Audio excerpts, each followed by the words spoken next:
Okay कल आप एक वीडियो बनाई सी इंडिया ਦੇ ਵਿੱਚ ਇੱਕ ਫਿਲਮ ਬਣੀ ਹੈ ਧੁਰੰਧਰ। ਅਕਸ਼ੇ ਖੰਨਾ ਨੇ ਓਵਰਸ਼ੈਡੋ ਕਰਤਾ ਰਣਵੀਰ ਸਿੰਘ ਨੂੰ, ਇੱਕ ਵਿਲਨ ਹੀਰੋ ਨਾਲੋਂ ਵੀ ਜ਼ਿਆਦਾ ਵਾਇਰਲ ਹੋ ਗਿਆ। ਉਹ ਕਿਉਂ? ਇੱਕ ਸਿਰਫ ਡਾਂਸ ਮੂਵ ਕਰ। ਡਾਂਸ ਮੂਵ ਕੀਤੀ ਰਹਿਮਾਨ ਡਕੈਤ। ਉਹ ਕੌਣ ਹੈ? ਪਾਕਿਸਤਾਨ ਦੇ ਵਿੱਚ ਲਿਆਰੀ ਦਾ ਇੱਕ ਗੈਂਗਸਟਰ ਜਿਹਨੂੰ ਰੋਬਿਨ ਹੁੱਡ ਵੀ ਕਿਹਾ ਗਿਆ ਉਸ ਵੀਡੀਓ ਦੇ ਵਿੱਚ। ਪਰ ਜਿਹੜੀ ਆਪਾਂ ਵੀਡੀਓ ਦੇਖੀ ਸੀ ਕਿ ਉਹਦੇ ਵਿੱਚ ਜਿੰਨੀ ਵੀ ਇਨਫੋਰਮੇਸ਼ਨ ਆਪਾਂ ਦੇਖੀ, ਜੋ ਵੀ ਉਹਨਾਂ ਰਹਿਮਾਨ ਡਕੈਤ ਦੀ ਗੱਲਬਾਤ ਦੱਸੀ ਕਿ ਬਈ ਇਹ ਆ ਸੀਗਾ ਕੀ ਉਹ ਸਾਰਾ ਕੁਝ ਸੱਚ ਸੀ? ਜੋ ਕੁਝ ਵੀ ਫਿਲਮ ਦੇ ਵਿੱਚ ਦਿਖਾਇਆ ਗਿਆ ਕੀ ਉਹ ਸਾਰਾ ਕੁਝ ਸੱਚ ਹੈ? ਕਿਉਂਕਿ ਬਾਲੀਵੁੱਡ ਦੀ ਇੱਕ ਫਿਲਮ ਬਣੀ ਪਾਕਿਸਤਾਨ ਦੇ ਇੱਕ ਗੈਂਗਸਟਰ ਤੇ, ਕੀ ਉਹ ਸਾਰਾ ਕੁਝ ਸੱਚ ਹੈ? ਤਾਂ ਜਵਾਬ ਹੈ ਨਹੀਂ, ਕਿਉਂਕਿ ਪਾਕਿਸਤਾਨ ਦੇ ਇੱਕ ਯੂਟਿਊਬਰ ਦੀ ਅੱਜ ਵੀਡੀਓ ਦੇਖਾਂਗੇ ਜਿਹਦੇ ਵਿੱਚ ਉਹਨਾਂ ਨੇ ਡਿਸਕ੍ਰਾਈਬ ਕੀਤਾ ਕਿ ਕੌਣ ਹੈ ਰਹਿਮਾਨ ਡਕੈਤ। ਹਾਲਾਂਕਿ ਮੈਨੂੰ ਕਮੈਂਟਾਂ ਦੇ ਵਿੱਚ ਆਈਡੀਆ ਹੋ ਗਿਆ, ਬਹੁਤ ਸਾਰੇ ਲੋਕਾਂ ਦੇ ਕਮੈਂਟਸ ਆਏ ਮੈਨੂੰ ਕਹਿੰਦੇ ਵੀ ਇਹਦੇ ਤੇ ਵੀਡੀਓ ਬਣਾਉਣੀ ਸੀ, ਉਹ ਸੌਰੀ ਫਿਲਮ ਬਣਾਉਣੀ ਸੀ। ਰਹਿਮਾਨ ਡਕੈਤ ਨੇ ਕਹਿੰਦੇ ਜੀ ਆਪਦੀ ਹੀ ਮਾਂ ਦਾ ਕਤਲ ਕਰ ਦਿੱਤਾ ਸੀ। ਇਹ ਸੁਣ ਕੇ ਤਾਂ ਮੈਨੂੰ ਵੀ ਕਾਫੀ ਅਜੀਬ ਜਿਹਾ ਲੱਗਾ, ਪਰ ਬਾਲੀਵੁੱਡ ਨੇ ਉਸ ਬੰਦੇ ਨੂੰ ਲੈ ਕੇ ਇੱਕ ਬਹੁਤ ਵੱਡੀ ਫਿਲਮ ਬਣਾ ਜਿਹਦੀ ਅੱਜ ਕੱਲ ਸਾਰੇ ਪਾਸੇ ਚਰਚਾ। ਪਰ ਪਾਕਿਸਤਾਨੀ ਲੋਕਾਂ ਦਾ ਕੀ ਸੋਚਣਾ ਹੈ ਉਹ ਤੁਸੀਂ ਮੇਰੀ ਪਹਿਲਾਂ ਵਾਲੀ ਵੀਡੀਓ ਦੇ ਕਮੈਂਟ ਸੈਕਸ਼ਨ 'ਚ ਜਾ ਕੇ ਦੇਖਿਓ ਜਾਂ ਇਸੇ ਵੀਡੀਓ ਦੇ ਥੱਲੇ ਦੇਖਿਓ, ਕਿਉਂਕਿ ਪਾਕਿਸਤਾਨੀ ਲੋਕਾਂ ਨੇ ਇੱਥੇ ਕਮੈਂਟ ਕਰਨੇ ਤੇ ਆਪਾਂ ਵੀਡੀਓ ਦੇਖਣੀ ਆ ਪਾਕਿਸਤਾਨ ਦੇ ਇੱਕ ਯੂਟਿਊਬਰ ਦੀ, ਤਾਂ ਜੋ ਪਤਾ ਲੱਗ ਸਕੇ ਕਿ ਜਿੰਨਾ ਵੀ ਬਾਲੀਵੁੱਡ ਦੇ ਇਸ ਫਿਲਮ ਦੇ ਵਿੱਚ ਦਿਖਾਇਆ ਗਿਆ ਉਹ ਸਾਰਾ ਕੁਝ ਸੱਚ ਹੈ ਜਾਂ ਫਿਰ ਉਹਦੇ ਵਿੱਚ ਬਹੁਤ ਸਾਰਾ ਮਿਰਚ ਮਸਾਲਾ ਹੈ। ਸੋ ਬਿਨਾਂ ਕਿਸੇ ਦੇਰ ਤੋਂ ਵੀਡੀਓ ਸ਼ੁਰੂ ਕਰਦੇ ਹਾਂ, ਪਰ ਤੁਹਾਨੂੰ ਸਾਰਿਆਂ ਨੂੰ ਗੁਜ਼ਾਰਿਸ਼ ਹੈ ਕਿ ਪਹਿਲਾਂ ਚੈਨਲ ਸਬਸਕ੍ਰਾਈਬ ਕਰ ਲਓ, ਕਿਉਂਕਿ ਤੁਸੀਂ ਸਬਸਕ੍ਰਾਈਬ ਕਰਦੇ ਨਹੀਂ ਵੀਡੀਓ ਦੇਖ ਕੇ ਚੱਲ ਜਾਂਦੇ ਆ। ਜਿੰਨੇ ਵੀ ਨਵੇਂ ਵੀਰ ਅੱਜ ਆਏ ਆ ਸਾਰਿਆਂ ਨੂੰ ਹੱਥ ਜੋੜ ਕੇ ਅਪੀਲ ਹੈ ਕਿ ਸਬਸਕ੍ਰਾਈਬ ਕਰੋ। ਤੁਹਾਨੂੰ ਵਧੀਆ ਫਨੀ ਵੀਡੀਓਜ਼, ਕਾਮੇਡੀ ਵੀਡੀਓਜ਼, ਬਹੁਤ ਕੁਝ ਦੇਖਣ ਨੂੰ ਮਿਲਣਾ ਇਸ ਚੈਨਲ ਤੇ ਵੀ। ਬਹੁਤ 4000 ਤੋਂ ਉੱਤੇ ਵੀਡੀਓਜ਼ ਹੈ, ਇੰਜॉय करोगे, बस सब्सक्राइब कर लो। आओ देखिए। डाकू मुखालिफिन के लिए जल्लाद। मेरा बच्चा इंसान थे, मेरा बड़े तरीके से मारा है। गवर्नमेंट कमेटी का चेयरमैन है, वो खुद भी डकैत होते हुए हर वो चीज उनके सपोर्ट है पूरी। मगर इलाके के गरीबों के लिए रॉबिन हुड।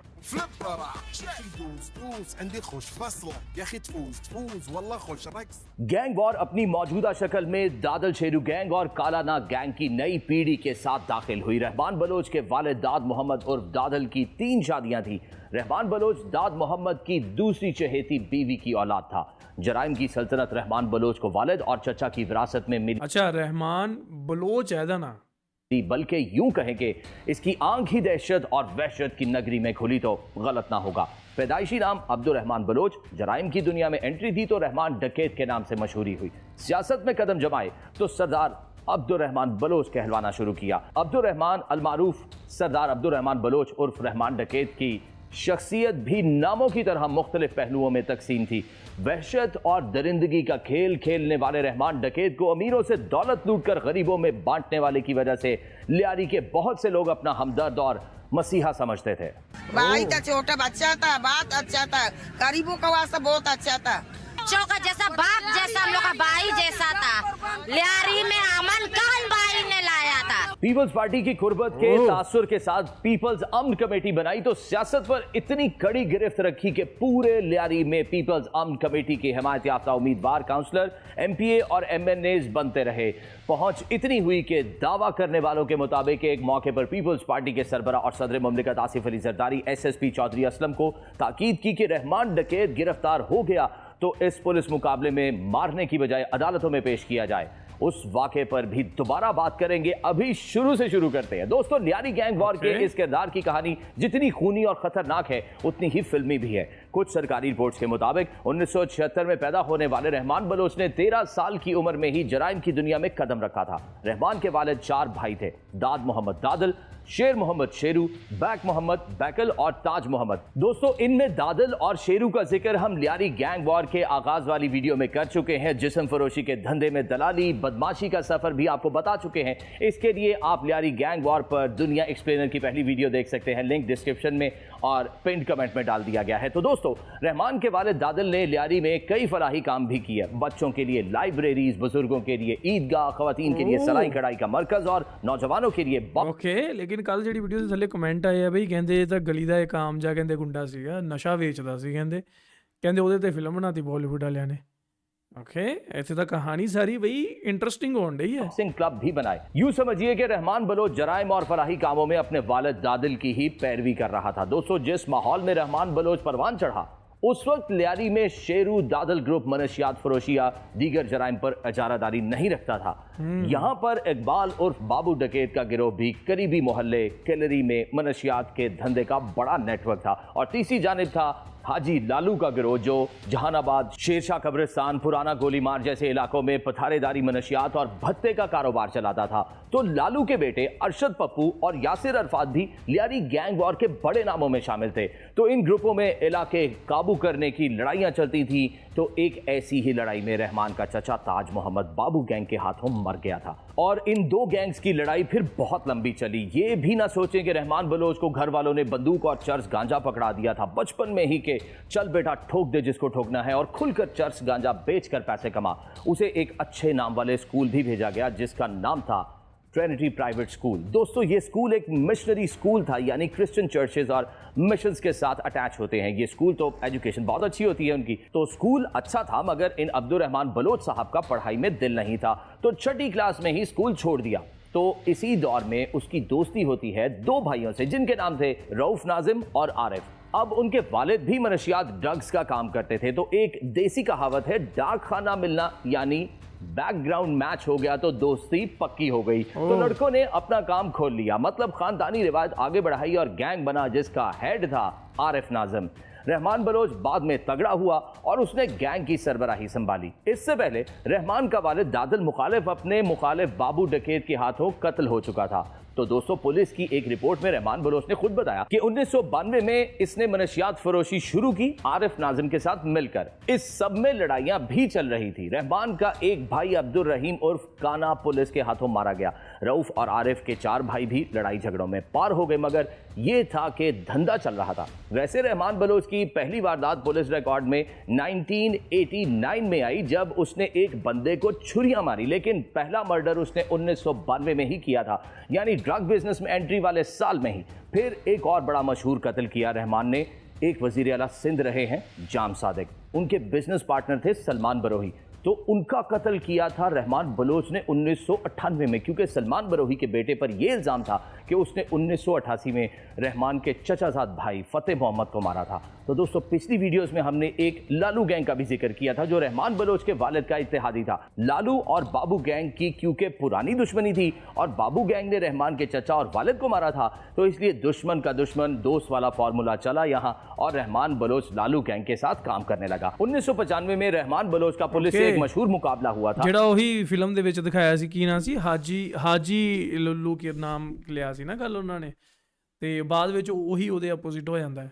इस मुकाबले में आरिफ मारा गया था मगर रहमान भाग गया था। दोस्तों इन्हीं दिनों पुलिस ने इकबाल बाबू और उसके बेटे को भी पकड़ा था, लेकिन कहते हैं कि रहमान बलोच की पहुंच ज्यादा थी या उसने पैसा ज्यादा लगाया, तो ये पुलिस की हिरासत से फरार हो गया और बहुत तगड़ा हो गया। सिटी कोर्ट में पेशी पे आया था, इसमें जो है सिपाहियों बैठे हुए थे, इसमें फिर मैं भाग गया था सिटी कोर्ट से। कैसे भाग गए थे? हथकड़ी नहीं लगे थे, बी क्लास था मेरा। अच्छा, बी क्लास का हथकड़ी नहीं लगे हुए थे, तो बस उसमें मैं भाग गया। किस तरह से भागे थे? तुम्हारे साथ कोई किसी ने ताउन किया होगा? खुद आसानी से अक्सर पेशी में आता था, ऐसी घूमता रहता था, हथकड़ी नहीं लगते थे, तो बस उसमें ही भाग गया। दोस्तों रहमान बलोच ने और भी बहुत सी बाहर आगे बंदा की होंगी, इंटरव्यू मगर देंगे। सबसे खौफनाक और सफाक काम उसने ये किया कि अपनी सगी मां को मारा, मतलब कत्ल किया। ये भी 1995 की ही बात है और कहा जाता है कि रहमान बलोच को शक था कि उसकी मां के नाजायज ताल्लुकात हैं अपने ग्रुप के किसी बंदे से। 1995 में फिर पकड़ा गया रहमान बलोच और 2.5 साल जेल में गुजारे उसने। फिर एक दिन ਓਕੇ ਇੱਕ ਮਿੰਟ ਇੱਥੇ ਆਪਾਂ ਰੁਕਦੇ ਹਾਂ। ਮੈਨੂੰ ਇੱਕ ਗੱਲ ਦਾ ਜਵਾਬ ਦਿਓ ਕਿ ਅੱਜ ਆਪਾਂ ਨੂੰ ਵਾਕਈ ਪਤਾ ਲੱਗ ਰਿਹਾ ਕਿ ਵੀ ਇਹ ਜੋ ਫਿਲਮ 'ਚ ਦਿਖਾਇਆ ਗਿਆ ਉਹ ਕੱਲ੍ਹ ਦੀ ਸਟੋਰੀ ਵਿੱਚ ਤਾਂ ਬਹੁਤ ਘੱਟ ਦਿਖਾਇਆ ਸੀਗਾ ਵੀ ਇੱਕ ਇਹੋ ਜਿਹਾ ਖਤਰਨਾਕ ਬੰਦਾ ਜਿਹਨੇ ਇਹੋ ਜਿਹੇ ਕ੍ਰਾਈਮ ਕੀਤੇ ਹੈ, ਨਸ਼ੇ ਡਰੱਗ ਦੀ ਲਾਈਨ ਦੇ ਵਿੱਚ ਵੀ ਹੋ ਰਿਹਾ, ਇਹੋ ਜਿਹੇ ਬੰਦਿਆਂ 'ਤੇ ਫਿਲਮਾਂ ਬਣਨਗੀਆਂ ਤਾਂ ਤੁਹਾਨੂੰ ਕੀ ਮੋਟੀਵੇਸ਼ਨ ਹੈ ਇਹ ਲੋਕਾਂ ਦੇ ਲਈ ਜਾਂ ਇਹੋ ਜਿਹੇ ਗੈਂਗਸਟਰਸ ਦੇ ਲਈ ਕੀ ਮੋਟੀਵੇਸ਼ਨ ਹੈ ਇਹ? What you think boys and girls, do let in the comment section below ਕਿ ਤੁਹਾਡੇ ਬੱਚੇ ਕੀ ਸਿੱਖਣਗੇ कि गैंगस्टर बनो ताही थोड़ी तो फिल्म बनेगी। मतलब what the hell man. City court से फरार हो गया। दोस्तों इस सारे टाइम में उसने बहुत पैसा कमाया सारे क्राइम से। शादियां भी 3 की थी, उनसे 13 बच्चे थे उसके और उसके सियासी जमातों से भी गहरे लिंक्स बन गए थे। सियासतदान अपने फायदे के लिए इससे ताल्लुकात बनाते थे। दोस्तों, कहा जाता था कि बलूचिस्तान के एक साबिक वज़ीर आला के दामाद और पाकिस्तान मुस्लिम लीग काफ के रहनुमा, एक बड़ी कौम परस्त बलोच सियासी शख्सियत कलदम बलोच लिबरेशन आर्मी के बाज़ अरकान और दीगर कई अहम और नुमाया शख्सियात भी उसके दोस्तों में शामिल थी। और एक मजे की बात यह है कि जब ये गिरफ्तार था तो पुलिस की तफ्तीश में उसने बताया कि पुलिस की इजाजत से उसने हब में जुए का अड्डा खोला था, जहां मनशियात भी मिलती थी पुलिस की इजाजत से। पहला पुलिस वाला किससे रब्ता हुआ? पहला पुलिस वाला तो हम लोग ऐसा नहीं हुआ, जुआ जब चल रहा था उस टाइम से हम लोग के रास्ते हुए। जुआ सबसे पहला रास्ता हुआ अब्बास से। अब्बास से? अच्छा, अब्बास के तुम वो तो घर पे नहीं रहा? नहीं, घर पे नहीं रहा। वो भी पैसे भी लड़के ले जाते थे, जुआ चला। तुम्हारा डायरेक्ट कोई ताल्लुक नहीं था? डायरेक्ट ऐसा सलाम हुआ था, मगर ज्यादा वो नहीं था। कभी घर भी नहीं किया उसकी? घर नहीं किया। मैंने खुद निकलते हुए देखा घर से। घर नहीं किया। मैंने खुद निकलते हुए देखा नहीं किया उसके घर में। आप मानो नहीं मानो, मैंने खुद अपनी आंखों से मैंने घर से निकलते हुए देखा है और मेरे सामने से गुजरा। जुआ के लिए 2 साल तो ऐसे ही हम लोग उधर बैठे हैं। कितने पैसे दे देता? तकरीबन हफ्ते के हम लोग देते थे 25,000 लाख रुपए, 2 लाख रुपए इस तरह महीना बनेगा। अच्छा, कौन कौन से पुलिस वाले तुम्हारा काम होगा? ये जमील था। ये पुलिस वाले इंटरव्यू लैंड है या मतलब कौन है? जमील का क्या रहेगा? इंस्पेक्टर था। जमील जारी की बात कर रहे हैं, सीआईडी का इंस्पेक्टर। दोस्तों, इसकी यारी दोस्ती तो पहले भी चल रही थी लालू गैंग से, फिर ये रिश्तेदारी बन गई। रहमान बलोच और हाजी लालू के बेटे यासिर अरफात दोनों की शादियां हुई गोली मार का एक पैसे वाला बंदा था सेठ यूसुफ, उसकी बेटियों से। तो दोनों रिश्तेदार बन गए, लेकिन हराम का पैसा और लालच हो तो कौन सी दोस्ती और कौन सी रिश्तेदारी। तो दोस्तों, लालू गैंग और रहमान बलोच की आपस में लड़ाइयां शुरू हो गई। हुआ यूं कि चाकीवाड़ा के इलाके में छटपट लेन के पास, यानी कि फिल्म दे विच सही कहानी दिखाई गई है। एक पब्लिक ट्रांसपोर्ट का एक अड्डा था जहां से बलूचिस्तान को बसें जाती थी। अड्डे की ट्रांसपोर्ट यूनियन थी जिसका सदर लालू गैंग का बंदा था। उसको रहमान बलोच ने हटाया, जिस पर फड्डा शुरू हुआ और इतना ज्यादा बढ़ा कि रहमान बलोच का एक रिश्तेदार था जिसका नाम था फैज मोहम्मद उर्फ फैजू, इसको लालू गैंग ने उठाकर मार दिया। दोस्तों, ये फैज मोहम्मद रहमान का रिश्तेदार तो था, लेकिन ये गैंग वॉर के एक मशहूर कैरेक्टर उजैर बलोच का वालिद भी था। 2003 में जो है ये लड़ाई चालू हुआ पप्पू वालों से, पैसे को लेन देन में लड़ाई चालू हुआ। तो इसी दौरान हम लोग के जो है आपस में दुश्मनियां बढ़ती गई, लोग भी हम लोग के मरते गए। तो इसी दौरान हम लोगों ने जो है अरशद पप्पू का सांडू था, उसका घर भी जला दिया था। और ये लड़ाई चलते रहे काफी टाइम तक, अभी तक ये लड़ाई जारी है। इस कत्ल ने लियारी गैंग वॉर में एक नया खूनी बाब शुरू किया जो अभी तक मुकम्मल बंद नहीं हो सका। इस कत्ल के बाद उजैर बलोच रहमान डकैत के साथ मिल गया और उसने अपने बाप के कातिलों से भयानक तरीके से बदला लिया। इस बदले की कहानी जब उजैर बलोच का उरूज जवाल डिस्कस होगा तो उसमें आपको सुनाएंगे। खैर, इस कत्ल के बाद लालू गैंग और रहमान डकैत के माबैन गैंग वॉर का नया चैप्टर शुरू हो गया और इस दौरान इसने अपने पुराने दुश्मन और अपने बाप के कातिल बाबू डकैत को भी मार डाला। 2004 में हमें इतना मिली कि बाबू डकैत जो है पहुंच जा रहे हैं रिश्ते में। तो हम लोग पहले ही बैठ गए वहाँ रास्ते में। जैसे ही हुआ है हम लोगों ने इसके पीछे डिस्ट्रिक्ट और पलाशन पोपों से फायरिंग किया। उसमें जो बाबू डकैत और 2 उसके साथी हलाक हो गए थे और 2 राजीव इसमें जख्मी हो गए थे।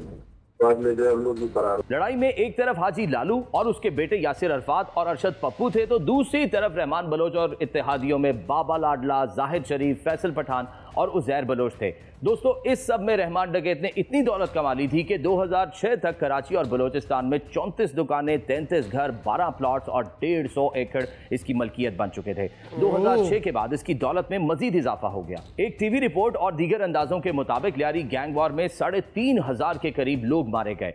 जब लियारी में बहुत तगड़ी मारामारी हुई तो ये सब रोकने की कोशिशें शुरू हुई। लियारी बलोच इत्तेहाद तहरीक के सरबरा अनवर भाईजान, सहाफी सईद सरबाजी, अजीज संघोर और पीपल्स पार्टी के रहनुमा नबील गुबोल ने पीपल्स पार्टी के रहनुमा आसिफ जरदारी से मुलाकात की। दोस्तों, ये जनरल मुशर्रफ के दौर की बात है जब आसिफ अली जरदारी जेल में कैद थे और बीमार होने पर उन्हें डॉक्टर आसिम के अस्पताल में दाखिल करवाया गया था। जिन दिनों सदर आसिफ अली जरदारी कैद थे तो उन्हीं दिनों हाजी लालू भी उसी जेल में बंद थे।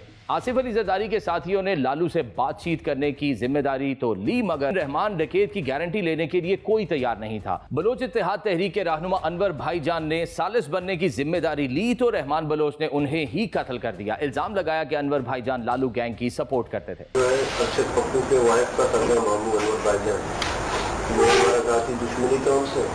हमें इतना मिली कि वो किसी जनाजे में आ रहे, तो हम लोग पहले वहाँ पर रोड पे बैठ गए थे, गरीब शाह रोड पर। तो जैसे ही आया हमने उस पर फायरिंग किया, अनवर भाईजान हलाक हो गया और जो इसका साथी जख्मी। हद हो गई बई, कितना आराम नाल दसन डिया दस है भी मैं ओदा कत्ल करता, मैं ओदा कत्ल करता ते एदे ते फिल्म बनी है। क्या बात। हम लोग मौके से फरार हो गए। क्यों उस पर फाइन करी?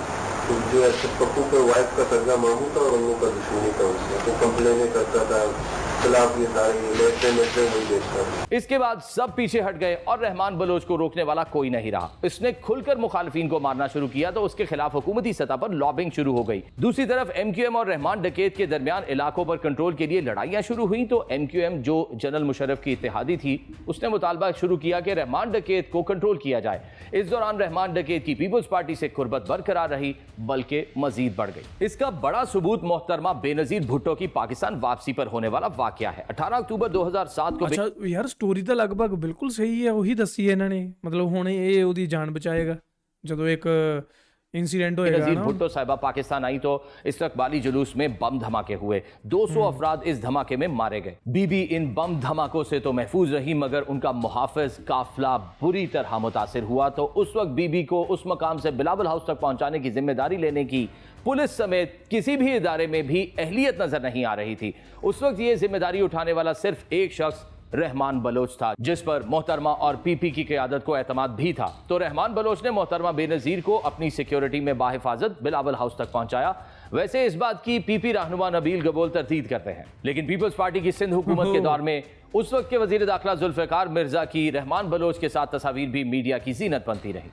जुल्फिकार मिर्जा साहब नजर आ रहे हैं सामने कि सूबाई वजीर जुल्फिकार मिर्जा जो हैं वो रहमान डकैत के साथ खड़े हुए हैं और वो पीपल्स पार्टी के एक अहम कारकुनान में से था। खैर हम बात करते हैं रहमान बलोच के जवाल और मौत की। दोस्तों रहमान बलोच की अपने मुखालिफिन से लड़ाई बढ़ने की एक वजह पीपल्स आर्म्ड कमेटी का कयाम भी बनी। रहमान बलोच ने बलोच अस्करियती तहरीकों के मशवरे पर न सिर्फ लियारी बल्कि कराची भर में पीपल्स आर्म्ड कमेटी के यूनिट और सेक्टर्स बनाए। ये वही स्ट्रक्चर था जिस पर एमक्यूएम कायम थी। तो आर्म्ड कमेटी से न सिर्फ एमक्यूएम बल्कि पीपल्स पार्टी को भी खदशा हो गया कि एक तो लियारी गैंग वार पूरे शहर में फैल सकती है, दूसरा ये कि एमक्यूएम और पीपल्स पार्टी के सियासी असर और सूख के लिए भी बड़ा चैलेंज बन गया। पीपल्स आर्म्ड कमेटी के कयाम से पहले ही रहमान बलोच का ग्रुप इतना तगड़ा था कि वो एमपीए, एमएनए, नाज़िम, काउंसलर सबके टिकट्स का फैसला करता था।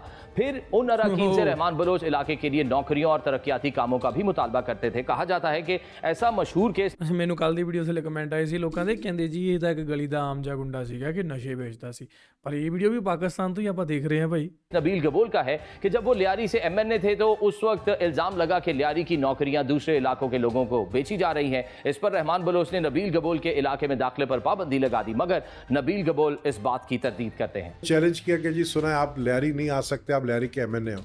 मैंने कहा आप लोग कहाँ हो? तो उन्होंने कहा जी हम बगदादी थाने पे खड़े हैं। मैंने कहा मैं आ रहा हूँ। मैं वहाँ पहुँच गया और मैं पहुँच गया वहाँ पर, और मैं पहुँच के फिर उसी लियारी के डिस्टर्ब एरिया में एंटर हुआ हूँ जहाँ पर लोग मुझे मारने के लिए रॉकेट लॉन्चर्स लेके खड़े हुए थे कि नबील गबोल आएगा तो हम इसको छोड़ेंगे नहीं। बट जैसे ही मुझे उन्होंने देखा तो उनको हिम्मत नहीं हुई। कहा जाता है कि इस सब में एमक्यूएम के अस्करी विंग और रहमान बलोच के मुखालिफ अरशद पप्पू के दरमियान इत्तेहाद हो गया। दोनों मिलकर रहमान बलोच को ठिकाने लगाने की कोशिशों में लग गए। रहमान बलोच को हालात संगीन महसूस हुए तो उसने लियारी छोड़कर कोयटा में पनाह ली। इसी दौरान 2006 में रहमान मलिक चौधरी असलम के हाथों गिरफ्तार हुआ। कहा जाता है कि यही वो गिरफ्तारी थी जिसके दौरान चौधरी असलम को आसिफ अली जरदारी का फोन आया और उन्होंने रहमान बलोच को मारने से मना किया चौधरी असलम को। खैर इस बार भी रहमान बलोच कुछ महीनों बाद फरार हो गया और उसने लियारी में फिर मारामारी शुरू कर दी। ये आप देख सकते हैं कि बहुत एक जोरदार धमाका सुनाई दिया है और फायरिंग का सिलसिला दोबारा शुरू हो गया है। आप देख सकते हैं दोबारा फायरिंग शुरू हो गई है और ये चारों तरफ से फायरिंग की जा रही है। इस फरार पर चौधरी असलम की बहुत बेइज्जती हुई और रिपोर्टर ਸੀਗਾ ਬਈ ਜਿਹਨੇ ਹਿੱਕ ਚੌੜੀ ਕਰਕੇ ਤੇ ਅਸਲ ਦੇ ਵਿੱਚ ਜਿਹੜੀ ਉਹ ਗੈਂਗਵਾਰ ਚੱਲਣ ਢਈ ਆ ਉਹਦੇ ਵਿੱਚ ਜਾ ਕੇ ਉਹਨੇ ਪੱਤਰਕਾਰਤਾ ਕੀਤੀ ਹੈ ਆਪਦੀ ਭਾਈ। वो मुअत्तल भी रहे पुलिस से। इस बात की वजह से वो रहमान बलोच से शदीद गुस्सा थे और बदला लेने के चक्करों में थे। लेकिन सबसे मजे की बात यह है कि पुलिस और हुकाम ने उसकी गिरफ्तारी से ही इनकार कर दिया। मतलब गिरफ्तार ही नहीं हुआ तो फरार कैसे हो गया। लेकिन कुछ हिरासत के दौरान उसकी कुछ वीडियो जरूर वायरल हुई। ये मनाजिर अब नए तो नहीं, लेकिन इस इनकार का जवाब जरूर है कि 2 साल कबल रहमान डकैत गिरफ्तार ही नहीं हुआ तो फिर फरार कैसा।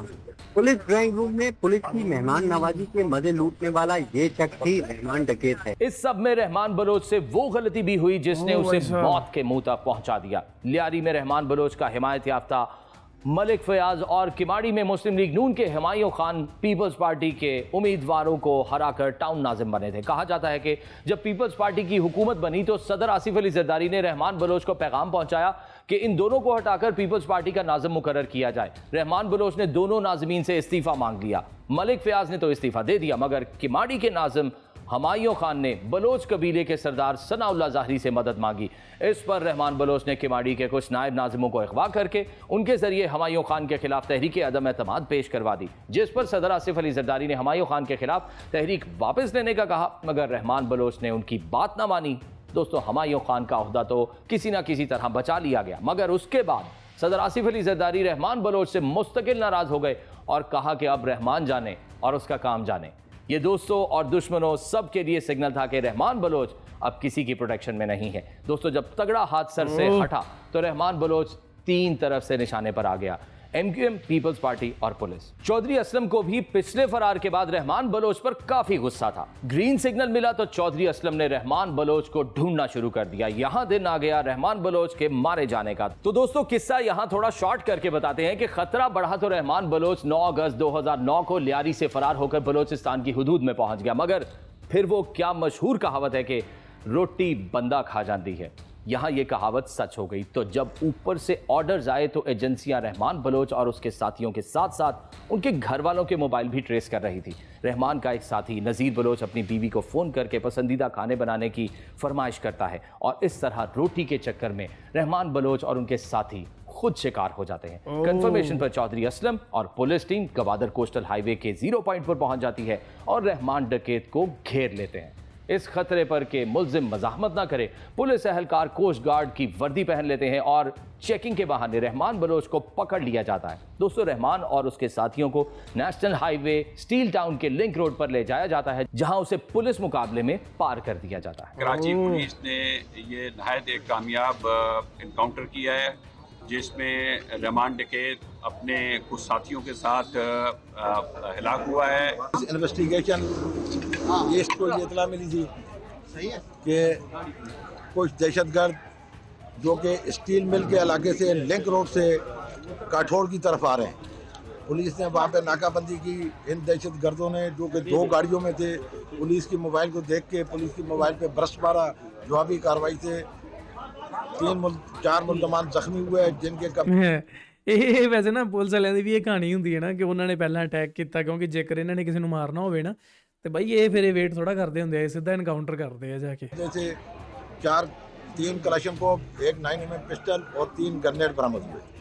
इन मुल्जमान के नाम रहमान और रहमान डकैत, नज़ीर बल्ला जो पुलिस को मतलूब था मुकदमा में, औरंगजेब बाबा जो कि पुलिस को मतलूब था, अकील जो कि पुलिस को मतलूब था। दोस्तों, बज़ाहिर तो रहमान डकैत की मौत हो गई, मगर उसके बाद का लियारी भी उसके दोस्तों और दुश्मनों के बीच कत्लो गारत और खून रेजी का मरकज बना रहा। इस जाने वाले को सरदार अब्दुल रहमान बलोच कहें या रहमान डकैत, मगर यह भी सच है कि रहमान बलोच वल्दाद मोहम्मद बलोच का जनाजा लियारी की तारीख का सबसे बड़े जनाजों में से एक जनाजा था। तो दोस्तों, इसीलिए इस फिल्म में चौधरी असलम की टक्कर का कैरेक्टर रहमान डकैत ही है, क्योंकि रहमान डकैत की दास्तान इतनी सनसनीखेज, खतरनाक और दिल दहला देने वाली है कि किसी एक वीडियो में उसकी सफाकियत और खतरनाकी का सिर्फ अंदाजा दिया जा सकता है। आपके ख्याल में क्या लियारी गैंग वॉर में कोई दूसरा वॉरलॉर्ड रहमान डकैत जैसा खतरनाक और सफाक आया है, जिसे इलाके के अवाम अपना सरदार भी मानते थे? कमेंट्स में अपनी राय जरूर दीजिएगा। ਪਹਿਲਾਂ ਮੈਂ ਕਨਫਰਮ ਕਰਦਾ ਕਿ ਇਹ ਵੀਡੀਓ ਪਾਕਿਸਤਾਨ ਤੋਂ ਹੀ ਸੀ, ਐਂਡ ਬਿਲਕੁਲ ਸਹੀ, ਇਹ ਵੀਡੀਓ ਪਾਕਿਸਤਾਨ ਤੋਂ ਹੀ ਸੀ। ਅੱਜ ਦੀ ਵੀਡੀਓ ਦੇ ਵਿੱਚ ਬਹੁਤ ਹੀ ਡਿਟੇਲ ਦੇ ਵਿੱਚ ਆਪਾਂ ਜਾਣਿਆ ਕਿ ਕੌਣ ਸੀ ਰਹਿਮਾਨ ਡਕੈਤ। ਐਂਡ ਬਾਲੀਵੁੱਡ ਨੇ ਫਿਲਮ ਬਣਾਈ ਹੈ ਤਾਂ ਇੱਕ ਇਹੋ ਜਿਹਾ ਕਰੈਕਟਰ ਚੁਣਿਆ ਜਿਹਦੀ ਬਹੁਤ ਜ਼ਿਆਦਾ ਹਾਈਪ ਸੀ ਪਾਕਿਸਤਾਨ ਦੇ ਵਿੱਚ, ਪਰ ਪਾਕਿਸਤਾਨੀ ਲੋਕਾਂ ਦੇ ਕਮੈਂਟ ਆ ਰਹੇ ਸੀ, ਕਹਿੰਦੇ ਇਹ ਤਾਂ ਇੱਕ ਆਮ ਜਿਹਾ ਗੁੰਡਾ ਸੀਗਾ, ਨਸ਼ੇ ਵੇਚਦਾ ਸੀ। ਹੁਣ ਮੇਰੀ ਸਮਝ ਤੋਂ ਬਾਹਰ ਹੈ ਕਿ ਮੈਂ ਕਿਹਦੀ ਮੰਨਾਂ ਤੇ ਕਿਹਦੀ ਨਾ ਮੰਨਾਂ, ਪਰ ਅੱਜ ਦੀ ਵੀਡੀਓ ਦੇ ਵਿੱਚ ਇਹ ਦੁਨੀਆ ਐਕਸਪਲੇਨਰ ਇੱਕ ਚੈਨਲ ਹੈ, ਇਹਨਾਂ ਦੇ ਜ਼ਰੀਏ ਆਪਾਂ ਨੂੰ ਅੱਜ ਬਹੁਤ ਡਿਟੇਲ ਦੇ ਵਿੱਚ ਪਤਾ ਲੱਗਾ ਕਿ ਰਹਿਮਾਨ ਡਕੈਤ ਨੇ ਕਿੰਨੇ ਹੀ ਕਤਲ ਕੀਤੇ, ਕਿੰਨੀਆਂ ਗੈਂਗਵਾਰਸ ਦੇ ਵਿੱਚ ਸ਼ਾਮਲ ਹੈ। ਓਰੀਜਨਲ ਵੀਡੀਓਜ਼ ਤੱਕ ਆਪਾਂ ਦੇਖੀਆਂ, ਕਿੰਨੇ ਵਾਰ ਉਹਨੂੰ ਹਵਾਲਾਤ ਦੀ ਸੈਰ ਕਰਵਾਈ ਗਈ। ਤੇ ਬਈ ਇਹ ਪਾਕਿਸਤਾਨ ਦੀ ਕਹਾਣੀ ਸੀ, ਪਰ ਇਹੋ ਜਿਹੀਆਂ ਮਿਲਦੀਆਂ ਜੁਲਦੀਆਂ ਇੰਡੀਆ ਦੇ ਵਿੱਚ ਵੀ ਬਹੁਤ ਕਹਾਣੀ, ਕਿ ਜਦੋਂ ਕੋਈ ਇਹੋ ਜਿਹਾ ਗੈਂਗਸਟਰ, ਇਹੋ ਜਿਹਾ ਪਬਲਿਕ ਫਿਗਰ, ਚਾਹੇ ਉਹ ਕੋਈ ਬਾਬਾ ਹੋਵੇ, ਚਾਹੇ ਉਹ ਕੋਈ ਗੈਂਗਸਟਰ ਹੋਵੇ, ਜਦੋਂ ਉਹ ਸਰਕਾਰ ਦੀ ਉਹਦੇ ਨਾਲ ਨਹੀਂ ਬਣਦੀ ਨਾ, ਕੋਈ ਵੀ ਸਰਕਾਰ ਹੋਵੇ ਮੌਜੂਦਾ, ਕੋਈ ਨੇਤਾ ਹੋਵੇ, ਜਦੋਂ ਉਹਦੇ ਨਾਲ ਨਹੀਂ ਬਣਦੀ ਤਾਂ ਬਈ ਉਹ ਫਿਰ ਉਹਦੇ ਆਪੋਜ਼ਿਟ ਹੋ ਜਾਂਦੀ ਹੈ, ਤਾਂ ਫਿਰ ਉਹ ਬੰਦੇ ਦੇ ਦਿਨ ਜਿਹੜੇ ਆ ਥੋੜੇ ਰਹਿ ਜਾਂਦੇ। ਸੇਮ ਚੀਜ਼ ਹੀ ਆਪਾਂ ਨੂੰ ਇੱਥੇ ਦੇਖਣ ਨੂੰ ਮਿਲੀ ਹੈ ਕਿ ਰਹਿਮਾਨ ਡਕੈਤ ਨੂੰ ਦੁਨੀਆ ਇੰਨੀ ਪਸੰਦ ਕਰਦੀ ਸੀ, ਕਹਿੰਦੇ ਜੀ ਇਹ ਰੋਬਿਨ ਹੁੱਡ ਸੀ, ਠੀਕ ਹੈ, ਵੀ ਗਰੀਬਾਂ ਨੂੰ ਅਮੀਰਾਂ ਤੋਂ ਲੁੱਟ ਕੇ ਦੇ ਦਿੰਦਾ ਸੀ, ਵੀ ਆਪਦੇ ਮਹੱਲੇ ਦੇ ਵਿੱਚ ਆਪਦੇ ਸ਼ਹਿਰ ਦੇ ਵਿੱਚ ਲੋਕਪ੍ਰਿਯ ਸੀ ਪੂਰਾ, ਠੀਕ ਹੈ। ਤੇ ਉਹਦੇ ਜਨਾਜ਼ਾ ਵੀ ਕਹਿੰਦੇ ਉਹਦਾ ਬਹੁਤ ਵੱਡਾ ਸੀਗਾ ਲਿਆਰੀ ਦੀ ਹਿਸਟਰੀ ਦੇ ਵਿੱਚ।